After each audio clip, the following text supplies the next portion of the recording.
All right, guys. I just got a message on Instagram from R. Patrick Ryan. He said, "You scheduled a live and you didn't show up. What's going on?" And I didn't check that till today. I didn't mean to schedule that live.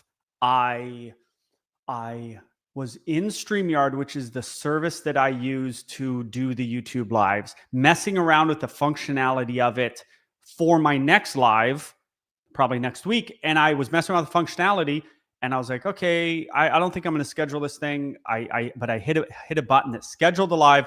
Now I'm looking, people showed up and I wasn't here. So what I wanted to do, I have a session. I'm at my facility. I have a session showing up in 30 minutes. So I have to go, but I just wanted to jump on here as soon as I saw the message that I didn't show up for my scheduled live. And here I am. So, okay, there's a few people in here now. So I'm apologizing that I didn't show up for my live because I messed up and I didn't mean to schedule it. And I scheduled it. I'm sorry about that. So here I am. So I do have something that I'm going to talk about. And then maybe you guys can ask questions if you want. I don't know that I will see it. But here's what I'm going to talk about, okay? Then I'll get to some questions.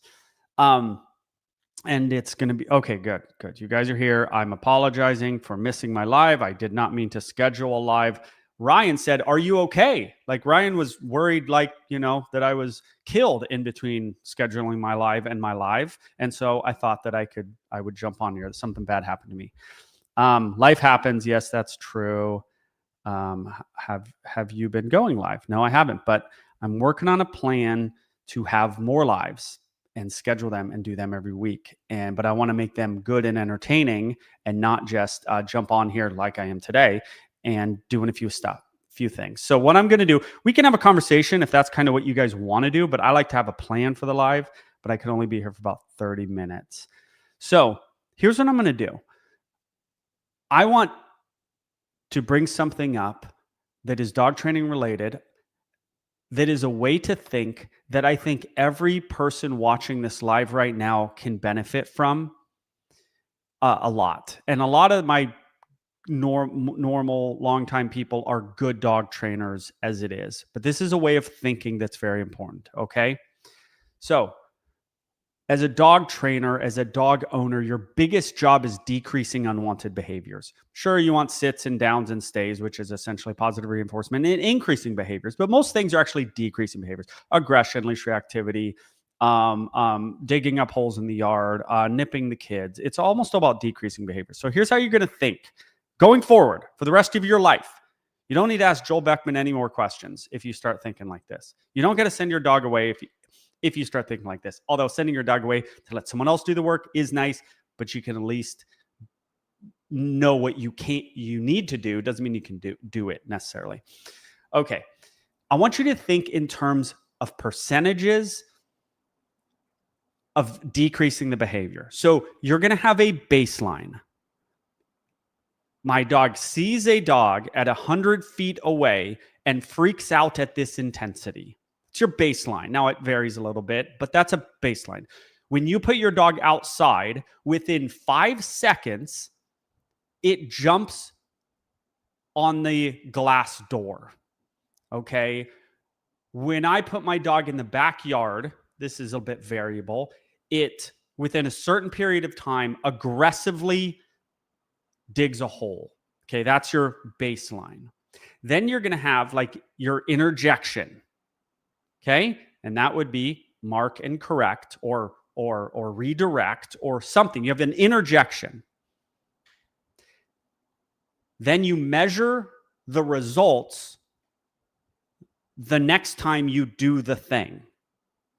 Okay. Maybe in the next 5 seconds, maybe it's the next day. You do the thing a couple times, you mark and punish. They're digging in the yard. You go out there, you say, hey, you go grab the dog, you sit them down, you mark it, you correct the digging. Then you go back in the house and you watch and you go, oh, he just walked by the hole. Or he went to the hole, he dug for 5 seconds, and then he walked away. I've never seen that. Well, what's the only thing different? It's the thing you just did. And then what percentage did the behavior decrease by? That's your call to make. And then you go, and maybe you do the thing Again, maybe the behavior does not decrease, or it decreases 2%. 2% is almost not noticeable. 5% somewhat noticeable. And you have to really watch. And it decreases 5%. 5% is a percentage that is like almost not worth it. Almost not worth the interjection or the punishment, the training, whatever you did. It's almost not worth it. If people come to me, okay, counter surfing. Dog jumps on the counter. Owner says off. Dog gets off the counter. And they literally go, they're like proud of themselves in a way because the dog got off the counter. And then they go, but he keeps doing it. And then the dog jumps on my counter in my office. I smack my desk. I get up. I grab the dog. I tell him sit. No pain to the dog. But I went, 5x what the owner does. Then the dog literally walks back over to the counter, looks at the counter, and walks away. Okay, so did we fix the behavior at their house? No. Did we potentially fix it in my office? Yes. Did the dog feel any pain? No. Is counter surfing somewhat of a dangerous behavior? Yes. They can eat a steak with a bunch of wrappers on it, and then they get cut open, and it's $5,000, and your dog almost dies. So does that behavior need to drop off a cliff? Yes. So it worked, and there was no pain, and we're doing that. The behavior dropped in my facility by me doing it 90%. We're doing it. We're done. We're not looking for any other answer. We don't need to put a shock collar on. We don't need to do half measures. We found it. That's it. Boom, do it. So that's my point. For any behaviors, I can do aggression, I can do leash reactivity, I can do separation anxiety with this percentage, baseline percentage, interjection, measure the results, and double down on them. 20% from one interjection is giant. 10% is pretty good. 10% from one interjection, 10 interjections, it's now at 0%. Technically, not always works that way, but you get it? But you got to notice that the behavior's frequency or intensity lessened after the interjection. But you have to be in this measuring percentages mindset. Nothing goes away, almost nothing goes away from one time. So you have to go, it was helped. You do it the same, apples to apples, try not to have a lot of variables in there. Do it the same and just watch the percent it go down. Okay. That is my spiel about the way to think about getting rid of any behavior. Now, when you get to aggression, it's more complex, but it's not that complex.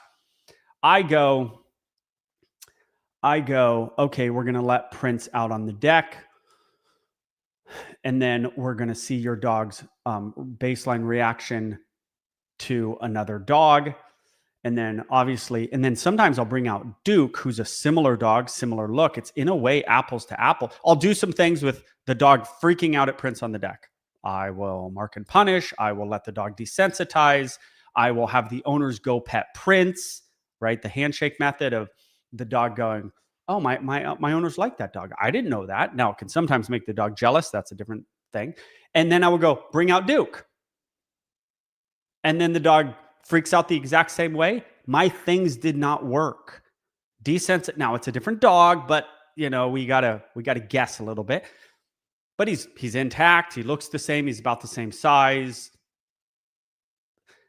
And I go, nothing, it did not work. It was the exact same reaction to Duke as it was to Prince. The three things I did simply did not work. Okay, what else? Now, I'm not saying we give up with those methods at that point, but that tells us something. But 99% of the time, the dog is better with the second dog. Okay, was it the desensitization? Was it my interjection with mark and punish? Was it the owner's petting Prince? We have to guess on that. Perfect world, we only do one thing.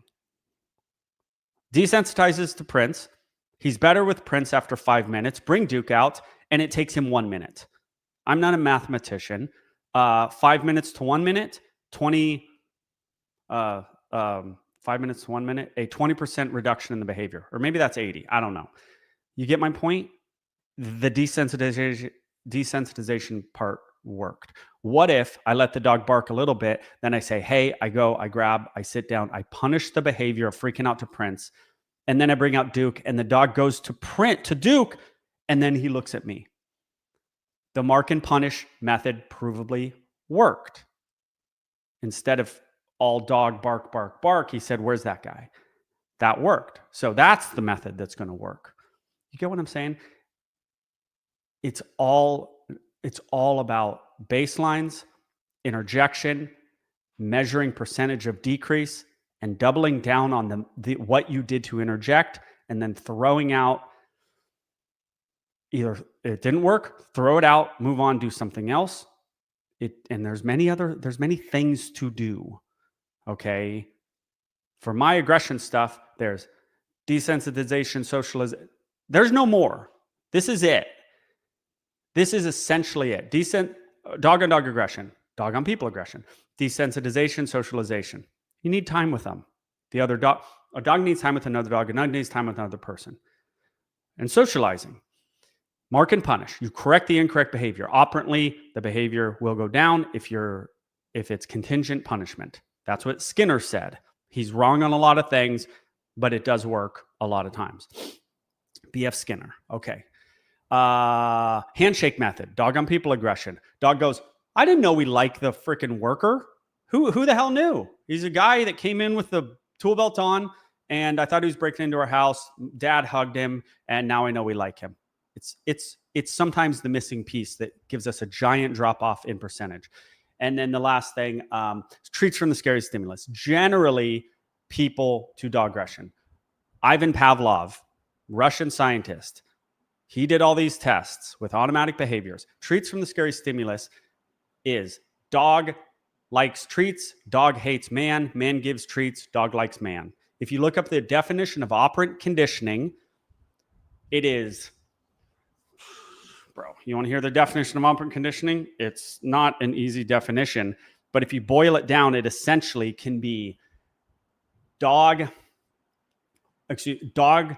salivates to food, man gives food.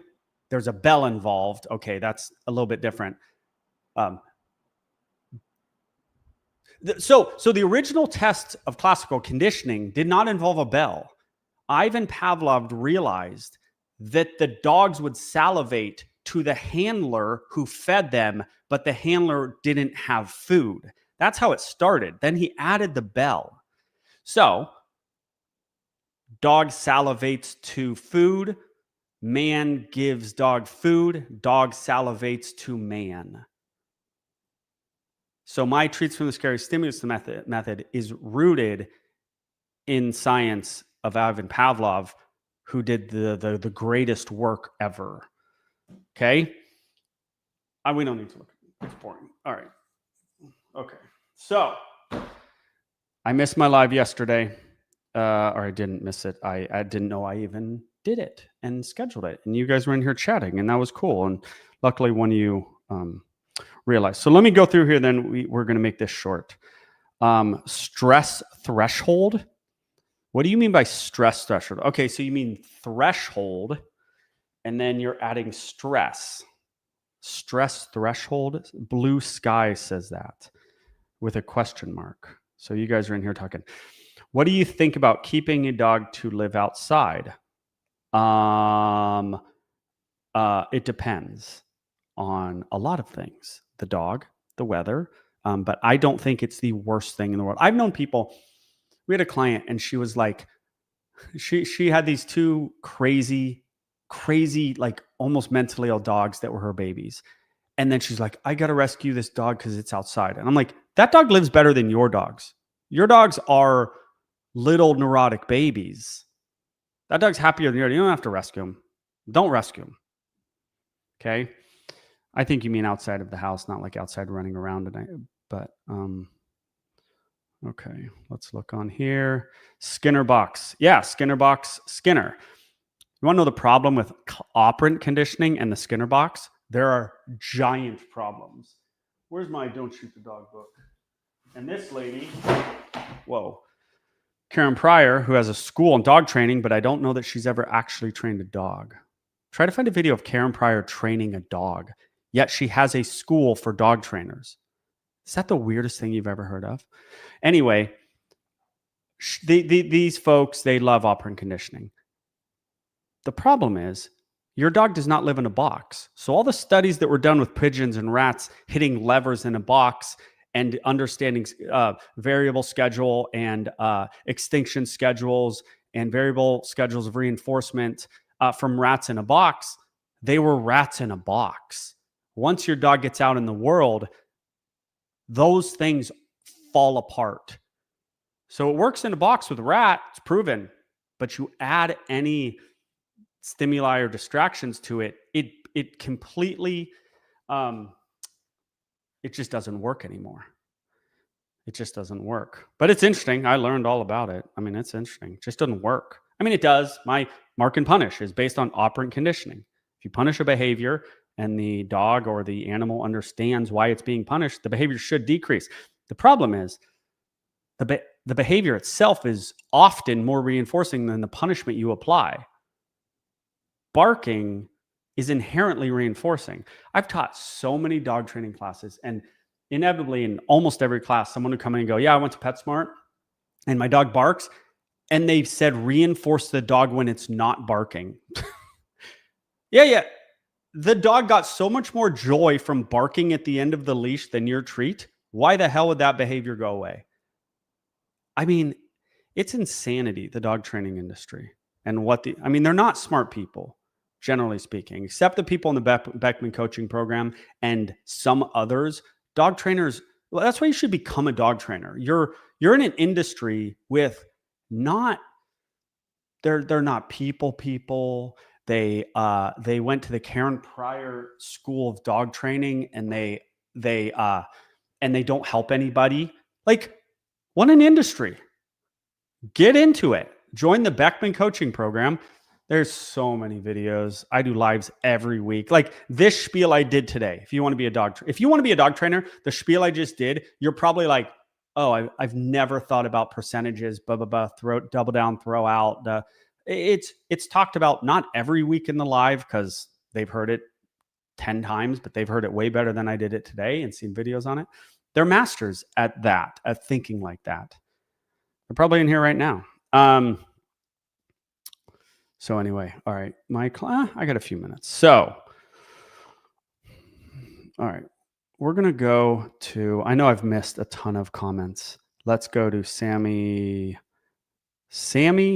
Bumabee says, I agree with Nick. That's a great idea. See, that's the problem with just jumping on here and like reading comments. Everyone's just like talking amongst themselves in some conversation. Let's try to get to a good question. How do you stop puppy biting? Please, my puppy is a little land shark. How do you think you stop puppy biting? Let's go through this. I'm in a way, and I realize there's a place for just answering questions.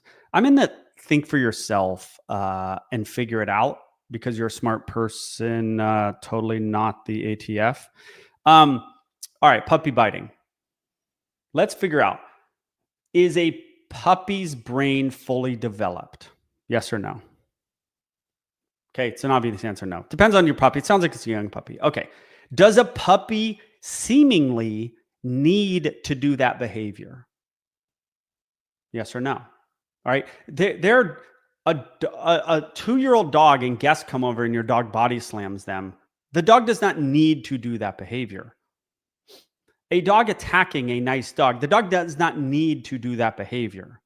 But there are some behaviors that a dog needs to do that it just seems like they need it. Puppy biting is one of those things. And their brain is not fully developed. Okay, so what are we going to eliminate if their brain is not fully developed?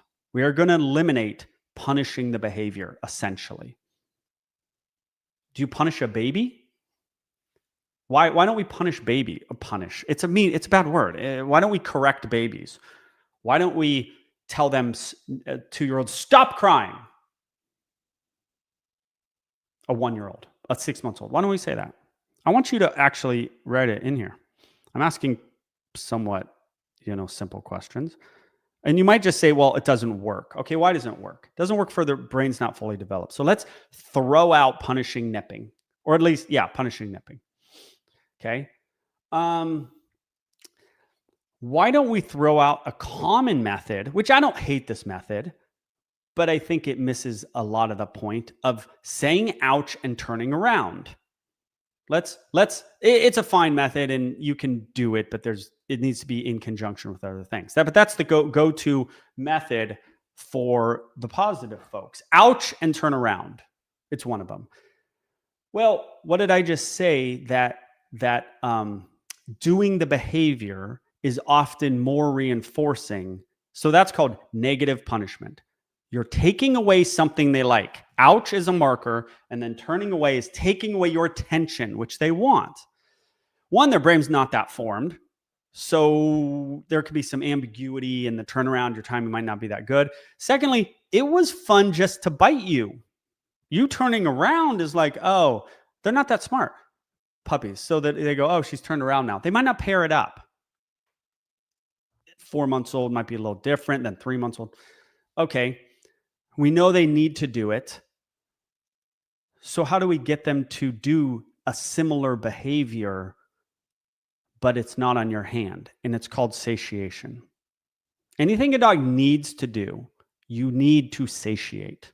If they need to run, if they like to jump on people and they don't play with dogs, I get them with dogs. I go jump on Prince. He doesn't mind it, and do it all day. And then you go, well, I don't have Prince at my house. You don't need Prince at your house. You need him to play with the dog every other day, and your jumping on you will go down 50% in life. And you did no training. You satiated the leaving their feet and hitting something. What? Now, your jumping on you could be in a jerky way. It could be some other things. But essentially, usually, they just want to jump on something. And your dog doesn't play with any dogs. And then they jumped on Prince, and Prince didn't care. And they hit Prince, and Prince didn't care. Maybe Prince corrected him. And you did no training. And you dropped the behavior at least 50%. And your dog was a happier dog. This is how you got to think as a dog trainer. Don't read these books. Don't read these books. They're bad information. I did not get on here to promote the Beckman coaching program, but that's where we're at. All right, so satiation. There's 2 ways to satiate. There is sort of at the moment, oh, you're crazy nipping. Let me get that rope toy out and let's play tug of war and jump and grab the rope toy, blah, blah, blah. That's in the moment. Then there is another kind of satiation, which would be, okay, get that, go to your crate, do that chew toy, bully stick, an hour of chewing. Exhaust the muscles. Now that is not as good as the sort of tug of war in the moment satiation, because they're not jumping and nipping. If they're going in the backyard and pulling sticks up or chewing on your baseboards, that's satiation in another way. That's when you get the bully stick out and you have them work.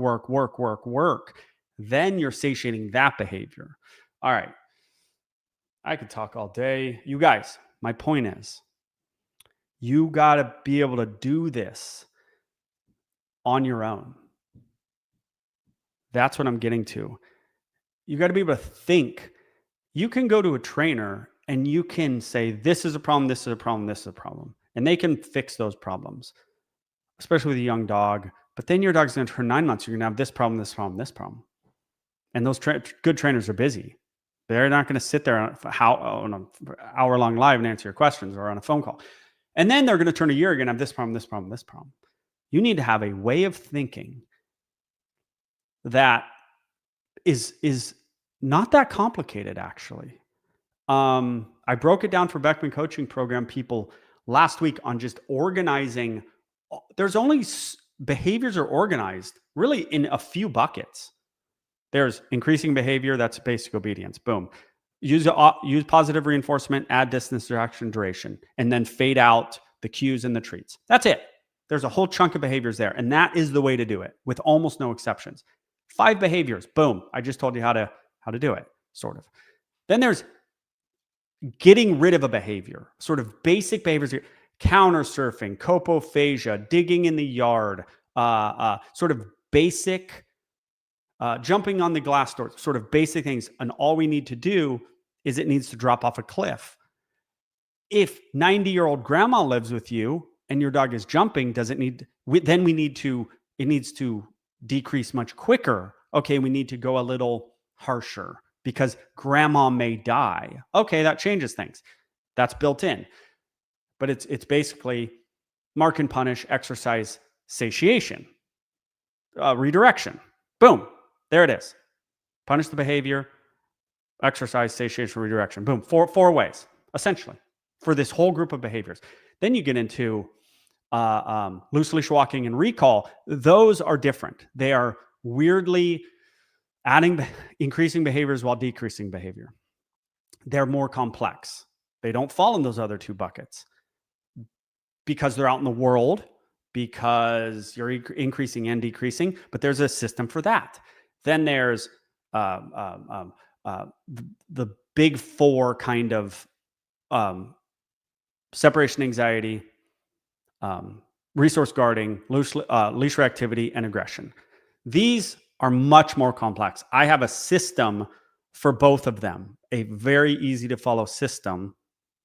I'm not saying it's easy to follow system for leash reactivity and aggression, of which I have mentioned to you today already. The aggression one, mentioned it. I didn't go through the whole thing. I have a whole live video on my aggression system I did like 3 months ago. 20-minute video live on the system. And the system's the system. It's nearly perfect. That doesn't mean it's easy. That does not mean it's easy. It's aggression. Like fundamentally changing your dog's everything. They're thinking about the world. You're fighting the breed. You're fighting their history. You're fighting their trauma. You're going against very difficult things. I sit with a couple's in the office, and all my clients, 99.9% of my clients are reasonable people. But let's say they don't say this, but let's say they say, yeah, no, we need to fix this and we need to fix it fast. No one says that. And it's complex. I go, oh, with your 5-year-old dog, who's a 45-year-old man, I go, change your husband. And they laugh. And 100% of the time they've laughed. You know why they laugh? They laugh because they know that they can't change another organism. That it's essentially impossible to change another organism. But they want me to change their dog in an hour or in a week or whatever.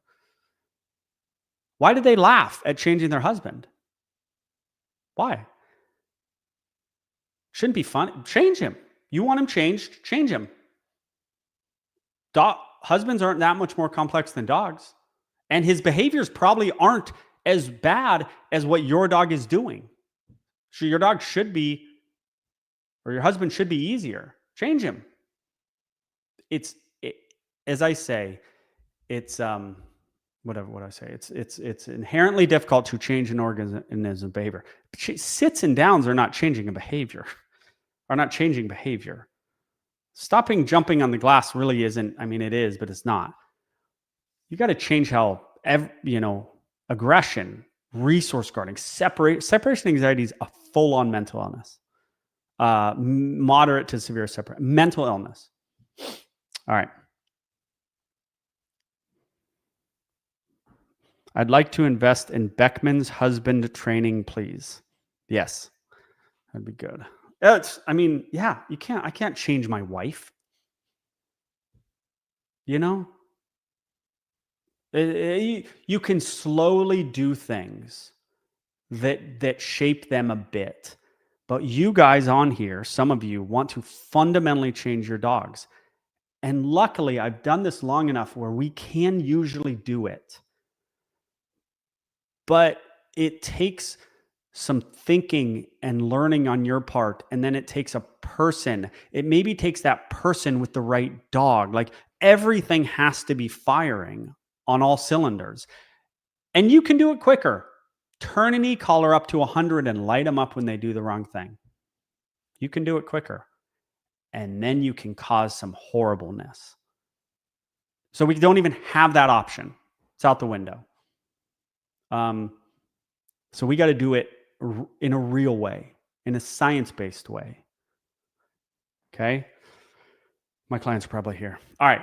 I did this live because I accidentally scheduled a live and then I didn't show up. I don't even know if Ryan's in here. He's the one who told me that I missed it. Okay.